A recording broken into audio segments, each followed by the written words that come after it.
सध्या मी खूप दमली आहे गाईस, कारण की मी ना एवढे सगळे 2 बकेट भरून कपडे धुतलेत गाईस. म्हणजे मी माझा जीव, कारण की नाही माझेच कपडे, माझ्या मम्मीने मला क्लिअर सांगितले गाईस तुझे कपडे तू धुवायचे, आणि मी 2 आठवड्यापासून कपडे धुतले नव्हते. तर आज फायनली मी मुहूर्त लावले कपडे धुवायला आणि एवढे सारे कपडे धुतलेत. तर हे वाळवायचं आहे मला.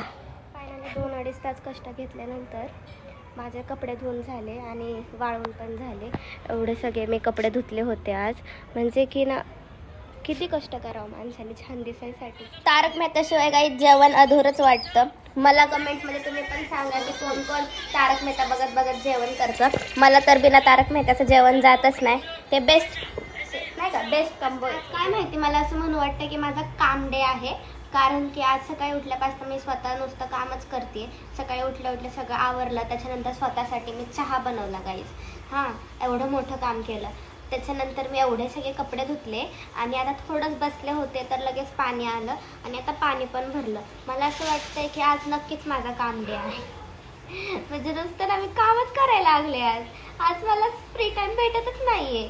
पण असू देत, मम्मीला पण कधीतरी आराम द्यायला पाहिजे गाईज, कारण की ती पण आपल्यासाठी एवढं सगळं करते. आपण एक दिवस केल्याने काय आपलं वाईट नाही होणार आहे. पण गाईज मी कधी करत नाही, तर मला असं वाटतंय की आज मी खूपच काहीतरी केलंय, मोठी गोष्ट. खाली माझं पार्सल नाही ना, मी एका वेबसाईटवरून कानातले बुक केले होते.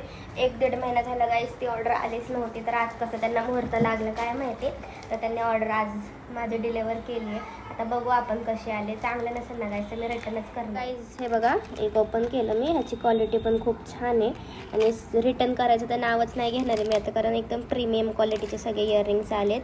आणि गाईज त्यांनी लेट केलं गाईज, पण खूप छान प्रोडक्ट पाठवलेत. मी नाही करणार रिटर्न, मला खूप आवडले माझे ऑर्डर.